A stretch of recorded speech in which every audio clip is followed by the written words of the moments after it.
I want to challenge you. I want you to think of the rarest phone. What phone are you thinking of? Are you imagining a folding phone like the Fold 1 or an ancient phone you haven't seen in ages? I wonder what phone you have in mind. Would it be, for instance, the first Motorola, the Dynatec? By the way, did you know that was launched in 1984? What if I told you that one of the rarest phones in existence is relatively modern? A phone that is released in 2016. Can you already guess it? Yes, it's the Samsung Galaxy Note 7. This phone comes with a lot of history and its life was short. A phone that exploded and was recalled globally.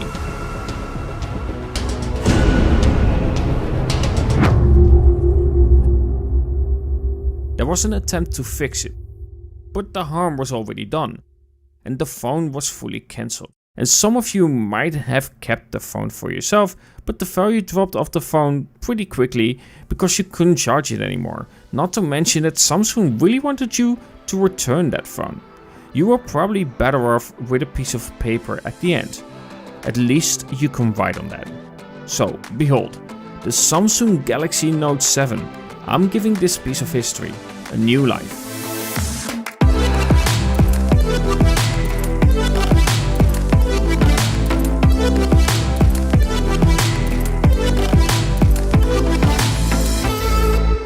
Quickly before we start this video, here's a little segment. It's not sponsored, but Rich Wallet did send out some wallets to me and I just wanted to showcase them as a thank you. I've been using this wallet for quite some time and honestly, they are so compact and well built that I just love these things. It's so much easier to carry something this small, especially if you don't use any pocket change anymore and just cards. Overall, the quality is really solid, so a link in the description for them.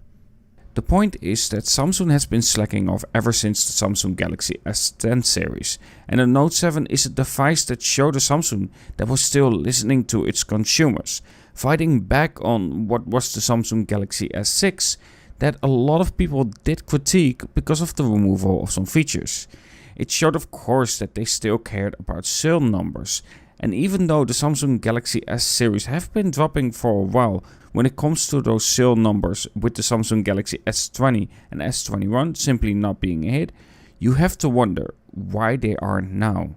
Is it maybe because they start selling more and more separate parts, forcing you to buy things like a charger and of course a Bluetooth headset instead of giving you one with the phone itself? Now of course, numbers do only tell a part of the stories. Competitors like Xiaomi and OnePlus have been rising for a while, selling more and more devices. And that competition of course means that Samsung will be losing some numbers. But Samsung was dealing with a big competitor around the Samsung Galaxy S9 and S10 as well, in the brand name of Huawei. And yet the Samsung Galaxy S10 series sold a lot. My narration, however, here isn't about talking down to Samsung, it is about the love that the Note 7 still holds to a lot of people, even though they love to joke about it. The uniqueness of the device because of its story makes it something people wish to obtain, to grasp, because who doesn't want a piece of history you simply cannot get your hands on that easily? Well, history as in phone terms, with it being from 2016 of course. But honestly, I probably wouldn't want to use it because of it being in a mint condition. My Note 7, while it needed some work like a new battery, a new glass back because the previous one had some scratches on there, is now in perfect condition. There are no scuffs, there are no drops that damage the frame. It is all perfect. And that of course makes me very nervous about breaking or leaving scratches on something that because of its history and story makes it a unique device that you simply cannot acquire that easily. This also makes it very hard for me to think what I want to do with it. In terms of device, it works perfectly fine and so well that I can easily see myself using it from day to day. Simple things like having that fingerprint scanner in the home button, no obstruction on the display because of a camera cutout, of course the S Pen, the headphone jack and of course the micro SD makes this amazing for me. Even though this phone was released in 2016, as stated, the camera isn't a slouch as well. It performs really well in situations that doesn't get too difficult of course. But when it does, of course, it won't hold its own against current flagships. But nonetheless, the images that come out of this camera are still pretty solid. But as someone who loves photography, of course, it is still a Samsung. If I wish to capture something with the soul of the image or the scene that I've seen, I will probably go to a Sony Xperia. They perform the best, with the second place being of course for the Xiaomi Mi 11 Ultra. And yes, here I am purely talking about the way that the image is captured, not the technical aspect that a lot of people seem to focus on, even though it loses all character to achieve that. I feel intrigued by the story of the Samsung Galaxy Note 7. Some would even describe it as a scary or alarming story, as some of the phones did explode, and without a doubt, this event has left some marks on the international brand. However, as the marks were burned deep, it's not always a bad thing that you get some negative publicity. Samsung has learned from their mistakes and made them very careful about, of course, battery technology and charging speed.